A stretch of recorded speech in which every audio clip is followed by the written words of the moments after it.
तो चलिए आगे बढ़ेंगे और अब खबरों को देख लेते हैं फटाफट अंदाज में।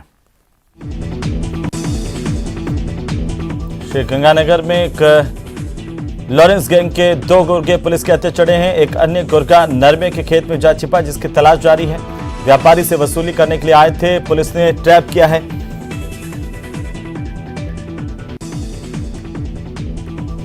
अलवर में एक राखी व्यवसायी के अपहरण के बाद गोली मारकर के हत्या कर दी गई। नागौर जिले के मकराना में एक महिला को डीजीपी मोहनलाल लाठर के नाम से फेक व्हाट्सएप अकाउंट बनाना भारी पड़ गया। पुलिस ने महिला के खिलाफ मुकदमा दर्ज किया है। जानकारी के अनुसार जिले के मकराना में सोशल मीडिया प्लेटफॉर्म व्हाट्सएप पर राजस्थान पुलिस का लोगो लगा करके ये अकाउंट बनाया गया था।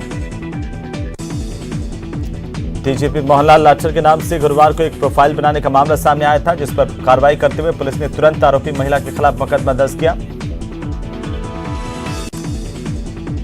बांसवाड़ा में एक राशन की दुकान पर 2 महीने से राशन का सामान नहीं बांटा जा रहा, जिससे गांव के लोग आक्रोशित हैं। गांव के लोगों का कहना है कि डीलर यहां पर अपनी मनमानी करता है, जिसे लेकर गांव के लोगों ने जिला कलेक्टर के नाम भी एक ज्ञापन दिया है और कार्रवाई की मांग की है। प्रतापगढ़ के बमोत्तर राजकीय उच्च माध्यमिक विद्यालय में शिक्षाविदों और भामाशाहों का सम्मान किया गया। इस दौरान विद्यालय परिसर में पौधारोपण भी किया गया। बांसवाड़ा के तलाई गांव में मोबाइल फटने से अंगुलियों के चीथड़े उड़ गए, जिस वजह से युवक की हथेली से बेरोक-टोक खून टपकता रहा और इसके बाद लोगों ने घायल का अस्पताल में इसे पहुंचाया, लेकिन पट्टी करने के बावजूद भी खून नहीं रुका।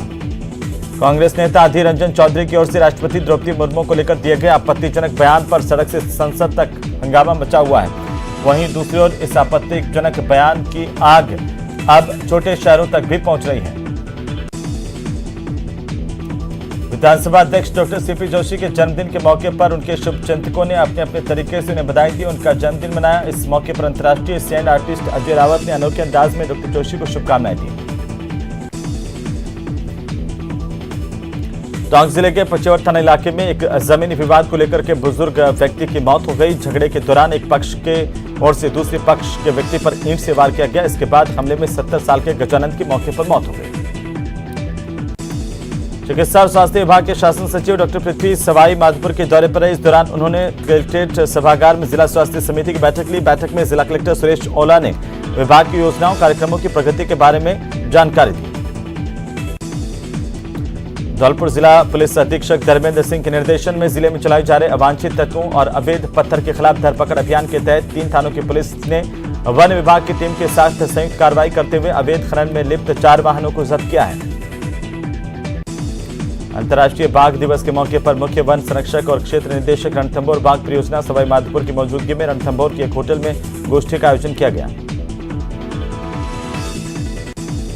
धौलपुर में खनिज पट्टेधारी और गैंगसा उद्यमियों की ओर से पौधारोपण कार्यक्रम का आयोजन किया गया। कार्यक्रम में उपखंड अधिकारी मनीष जाटव के साथ ही अन्य अधिकारी भी शामिल हुए। कोटा पुलिस ने मादक पदार्थों की तस्करी के करीब 3 साल पुराने मामले में कोर्ट ने एक आरोपी को 14 साल की कठोर कारावास की सजा सुनाते हुए दोषी करार दिया और 2 लाख रुपए के अर्थदंड से भी इसे दंडित किया। अलवर के मालाखड़ा इलाके में से एक देवर भाभी ने मालगाड़ी के आगे कूद करके आत्महत्या का प्रयास किया। इस हादसे में देवर की मौत हो गई और भाभी गंभीर रूप से घायल हुई है। डूंगरपुर जिले में पुलिस की स्पेशल टीम ने क्वार्ट्ज पत्थर के अवैध परिवहन और अवैध खनन के खिलाफ बड़ी कार्रवाई की है। पुलिस की स्पेशल टीम ने सरोदा में क्वार्ट्ज पत्थर से भरे एक ट्रेलर को जब्त किया है। डूंगरपुर जिले की पॉक्सो कोर्ट ने परीक्षा देकर लौट रही युवती का अपहरण कर उसके साथ दुष्कर्म के मामले में मुख्य आरोपी को 12 साल और उसके 2 सहयोगियों को 3-3 साल की सजा सुनाई है। उदयपुर के प्रतापनगर थाना इलाके के बेड़वास थाने में एक अज्ञात महिला की ट्रेन से कटकर मौत हो गई। हादसे में महिला का सिर धड़ से कटकर अलग हो गया। इस घटना के बाद मौके पर बड़ी तादाद में लोगों की भीड़ जमा हो गई। श्रम और बाड़मेर जिले के प्रभारी मंत्री सुखराम बिश्नोई शुक्रवार को 1 दिवसीय बाड़मेर के दौरे पर रहे। इस दौरान उन्होंने बाड़मेर शहर के आचार्य आवास में प्रशासन शहरों के संघ शिविर का निरीक्षण कर प्रगति की रिपोर्ट ली। कोटा में राष्ट्रपति द्रौपदी मुर्मू के संबंध में की गई आपत्तिजनक टिप्पणी के विरोध में भारतीय जनता पार्टी की ओर से विरोध प्रदर्शन किया गया। मुख्यमंत्री अशोक गहलोत के बूंदी जिले के हिंडोली दौरे को लेकर कांग्रेस कार्यकर्ता तैयारियों में लगे हुए हैं। कोटा में अपनी सगाई की बात सुनकर बालिका घर से भाग गई। इसे पुलिस ने रामदेवरा से दस्तयाब किया। बच्ची को बाल कल्याण समिति रोस्टर सदस्य मधुबाला शर्मा के सामने पेश किया गया। बीकानेर की गजनेर थाना पुलिस ने अवैध मादक पदार्थों पर बड़ी कार्रवाई करते हुए 11 क्विंटल 43 किलो डोडा पोस्त जब्त करते हुए एक आरोपी को गिरफ्तार किया है। बूंदी के हिंडौली नेनवा क्षेत्र के लोगों को 1500 करोड़ के विकास कार्यों की सौगात देने के लिए आ रहे सीएम अशोक गहलोत के दौरे पर क्षेत्र के बीजेपी नेताओं ने सवाल उठाए हैं। अपने बयान के लिए अधीर रंजन चौधरी ने राष्ट्रपति से माफी मांग ली है। द्रौपदी मुर्मू को लिखी चिट्ठी में अधीर रंजन चौधरी ने स्वीकार किया कि उनकी जुबान फिसल गई थी और माफी मांगी। राजनीति नहीं, गंभीर मुद्दा है संत का आंदोलन। संत आत्मदाह मामले पर बोले बीजेपी प्रदेशाध्यक्ष सतीश पुनिया। कहा सरकार नहीं लगा पाई आस्था से जुड़े पहाड़ों पर अवैध खनन पर रोक, खनन मंत्री से इस्तीफे की मांग। संत विजयदास के अस्थि कलश यात्रा पर हंगामा। बाजार से कलश यात्रा निकालने पर कांग्रेस और बीजेपी आमने सामने हुए। पुलिस प्रशासन में हड़कंप मच गया। 2 साल बाद राजस्थान में फिर छात्र संघ चुनाव का शंखनाद। 26 अगस्त को होंगे मतदान, 27 अगस्त को नतीजे घोषित किए जाएंगे, 22 को नॉमिनेशन होगा। डूंगरपुर में युवती के अपहरण और दुष्कर्म के मामले में आखिरकार कोर्ट की ओर से सजा का ऐलान किया गया। पोक्सो कोर्ट ने 3 दोषियों को सजा सुनाई। मुख्य दोषी को 12 साल की सजा और 65,500 रुपए का जुर्माना लगाया गया। साथ ही साथ 2 अन्य दोषियों को भी 3-3 साल की सजा सुनाई है। राम सागरा थाना इलाके में 26 मई 2019 को इन दोषियों ने वारदात को अंजाम दिया था। नागौर के कुचामन इलाके से एक ज्वेलर की दुकान से करीब 1 करोड़ रुपए की लूट हथियारबंद बदमाशों ने की है। इस दौरान 4-5 की संख्या में बदमाश आए थे और लूट की वारदात को लेकर के उसके बाद फरार हो गए। जैसे ही पुलिस को जानकारी मिली, पुलिस ने पूरे इलाके में नाकाबंदी करवाई, तलाश जारी है। तस्वीरों में दिखाई दे रहा है कि दोनों युवक पूरी प्लानिंग के साथ यहां पर पहुंचे थे और उन्होंने बाइक चोरी की इस वारदात को अंजाम दिया। पाकिस्तान से भेजी जाने वाली हेरोइन की डिलीवरी लेने के लिए आए पंजाब के 4 तस्करों को गिरफ्तार कर पुलिस ने कोर्ट में पेश किया, जहां से उन्हें रिमांड पर सौंप दिया गया है। पुलिस को उम्मीद है कि पूछताछ में बड़ा खुलासा होगा। तस्करों के पास से बरामद मोबाइल में सीमा पार पाकिस्तानी तस्करों के भी नंबर पुलिस को मिले हैं। श्रीगंगानगर पुलिस ने पाकिस्तान से आई 4 किलो से ज्यादा हेरोइन की डिलीवरी लेने के लिए आए पंजाब के तस्करों को गिरफ्तार कर एनडीपीएस एक्ट में मामला दर्ज किया और कोर्ट में पेश किया, जहां से कोर्ट ने इन्हें पुलिस रिमांड पर सौंपा। भरतपुर के गढ़ी भाजना इलाके में एक भाई पर बहन का अपहरण कर जबरन शादी करवाने के आरोप है। मामले में पुलिस ने कार्रवाई करते हुए आरोपी भाई और एक दलाल को गिरफ्तार किया। भाई पर 2.5 लाख रुपए में अपनी बहन का सौदा कर इसे बेचने के आरोप है। पुलिस ने दोनों आरोपियों के खिलाफ पोक्सो एक्ट के तहत मामला दर्ज कर कार्रवाई शुरू कर दी है। थाना प्रभारी के मुताबिक एक महिला ने अपने ही बेटे के खिलाफ अपनी नाबालिग बहनों को डरा धमकाकर जबरन शादी करवाने का मुकदमा दर्ज करवाया, जिस पर पुलिस ने कार्रवाई करते हुए 2 लोगों को गिरफ्तार किया। कार्यकर्ताओं की भीड़ को देखते हुए पुलिस का जाब्ता तैनात किया गया। कार्यकर्ताओं ने पुलिस पर लापरवाही के आरोप लगाते हुए 24 घंटे का अल्टीमेटम दिया। आरोपी की गिरफ्तारी नहीं होने पर आंदोलन की चेतावनी दी गई। इस बार राजस्थान में होने वाले छात्र संघ चुनाव में बेरोजगार संघ भी अपना उम्मीदवार उतारेगा। राजस्थान विश्वविद्यालय के चुनाव में बेरोजगार संघ की ओर से प्रत्याशी उतारने का ऐलान किया गया। राजधानी जयपुर के राजस्थान विश्वविद्यालय में छात्र संघ चुनाव की तारीखों का ऐलान होने से पहले छात्र राजनीति की सियासत शुरू हो गई। एबीवीपी की ओर से वीसी सचिवालय पर एक दिन पहले ही प्रदर्शन किया गया था, तो इसके बाद अब एनएसयूआई की ओर से प्रदर्शन किया गया है। वहीं एनएसयूआई के प्रदर्शन के दौरान पुलिस और सुरक्षा कर्मियों ने एनएसयूआई के कार्यकर्ताओं को रोक दिया और वीसी सचिवालय के ऊपर तिरंगा नहीं लहराने दिया। एनएसयूआई के कार्यकर्ताओं ने एबीवीपी कार्यकर्ताओं और नेताओं के खिलाफ कार्रवाई की मांग की है। साथ ही एबीवीपी की ओर से यहां पर वीसी सचिवालय के ऊपर तिरंगे वाली जगह पर एबीवीपी का झंडा लगाने के लिए घटनाक्रम का जिम्मेदार यहां के कुलपति राजीव जैन को बताया है। अवैध खनन को लेकर के अपना बलिदान देने वाले संत विजयदास के मामले में बीजेपी पर सियासत करने के आरोप लगने के बाद बीजेपी के प्रदेशाध्यक्ष सतीश पुनिया ने अपनी प्रतिक्रिया दी। पुनिया ने कहा कि बीजेपी इस मामले पर राजनीति नहीं कर रही है, ये गंभीर मामला है।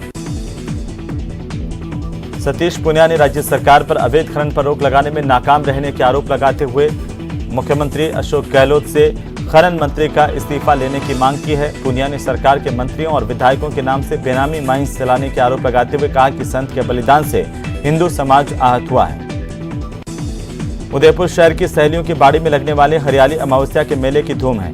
इस मेले की खासियत यह है कि सावन को समर्पित मेले में सिर्फ महिलाएं ही हिस्सा ले सकती हैं।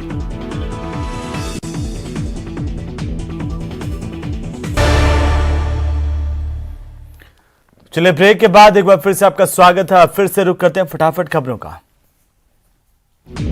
प्रदेश के 52,000 से ज्यादा आशा सहयोगिनियां 6 महीने से मानदेय नहीं मिलने से नाराज और परेशान हैं। आक्रोशित आशा कार्यकर्ताओं की ओर से जयपुर पहुंचकर अधिकारियों को भुगतान नहीं होने की स्थिति में महापड़ाव की चेतावनी दी गई है।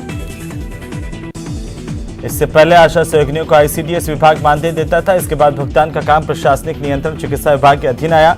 इसके बाद से ही दिक्कत आ रही है। आशा कार्यकर्ता संगठन के प्रदेश अध्यक्ष ने महिला बाल विकास विभाग पर मानदेय में लापरवाही बरतने के आरोप लगाए हैं। 3rd ग्रेड टीचर्स के तबादलों पर लगी रोक से हनुमानगढ़ के शिक्षक निराश हैं। शिक्षकों का मानना है कि वे वर्षों से तबादले का इंतजार कर रहे थे। सरकार के इस फैसले ने उनकी उम्मीदों पर पानी फेर दिया है। टीचर्स का कहना है कि वे कई सालों से दूरदराज के जिलों में कार्यरत है और अगर उनके तबादले हो जाते हैं तो वे अपने परिवार के पास आकर के रह सकते थे। शिक्षकों ने सरकार से तबादले की अच्छी नीति बनाने की मांग की है। प्रदेश में मानसून की गतिविधियां अब धीरे धीरे कम होने लगी हैं। कई हिस्सों में बारिश कम हो चुकी है। मौसम विभाग के मुताबिक अगले 3-4 दिन तक प्रदेश भर के ज्यादातर इलाकों में मौसम शुष्क रहने के आसार हैं। साथ ही 3 अगस्त से भारी बारिश की संभावना। मानसूनी गतिविधियों ने ब्रेक ले लिया है। मौसम विभाग के निदेशक की ओर से बताया गया कि भारी बारिश का दौर फिलहाल बीत चुका है। अब अगस्त के शुरुआती सप्ताह में फिर से बारिश होगी। प्रदेश भर में हरियाली तीज को लेकर धूम है। महिलाएं तीज महोत्सव पर लहरिया पहनकर सावन का लुत्फ उठाती हुई नजर आ रही हैं। राजधानी जयपुर के ग्रेटर नगर निगम में तीज महोत्सव का आयोजन किया गया। इस दौरान ग्रेटर नगर निगम की महिला अधिकारियों कर्मचारियों ने तीज महोत्सव मनाया। महिलाओं ने लहरिया पहन करके कैटवॉक की और जमकर नृत्य किया। हनुमानगढ़ जिले के रावतसर में हुई बारिश ने नगर पालिका की पानी की निकासी के दावों को खोल करके रख दिया है। बरसात के बाद रावतसर की गलियां और सड़कें नहरों में तब्दील हो गई। इतना ही नहीं, दुकानों में भी पानी घुस गया। इससे लोगों को भारी परेशानी का सामना करना पड़ा। रावतसर में हर बार बरसात के बाद यही हालात होते हैं और पानी की निकासी के दावे पूरी तरह से विफल होते हैं। राष्ट्रपति के खिलाफ कांग्रेस नेता अधीर रंजन चौधरी की बदजुबानी पर बवाल नहीं थम रहा। इस बयान के विरोध में झालावाड़ के पीजी कॉलेज में एबीवीपी ने प्रदर्शन किया। एबीवीपी के छात्रों ने कहा कि राष्ट्रपति पद की मर्यादा रखना और सम्मान देना सभी का कर्तव्य है। ऐसे में कांग्रेस नेता के बयान से छात्रों की भावनाएं भी आहत हुई हैं। तबादलों का इंतजार कर रहे 3य श्रेणी शिक्षकों को शिक्षा विभाग ने करारा झटका दिया। इस साल 3य श्रेणी शिक्षकों के तबादले नहीं हो पाएंगे। सरकार के इस फैसले का शिक्षक संगठनों ने विरोध शुरू कर दिया। तबादलों के आस में प्रदेश में करीब 2,25,000 से ज्यादा शिक्षकों से 85,000 आवेदन लिए थे और अब तक इन शिक्षकों के आवेदन ठंडे बस्ते में चले गए। भरतपुर के बसोपा इलाके में खनन को रोकने के लिए चल रहे धरने के बीच बाबा विजयदास के आत्मदाह से संत समाज में नाराजगी है। भीलवाड़ा के समस्त संतों ने जिला कलेक्ट्रेट कार्यालय के बाहर शांतिपूर्वक तरीके से प्रदर्शन किया। प्रदर्शन के बाद जिला कलेक्टर आशीष मोदी को संतों के प्रतिनिधि मंडल ने राज्यपाल के नाम ज्ञापन दिया। कनकांचल और आदिबद्री पर्वत के नजदीक अवैध खनन को रोकने की मांग की है।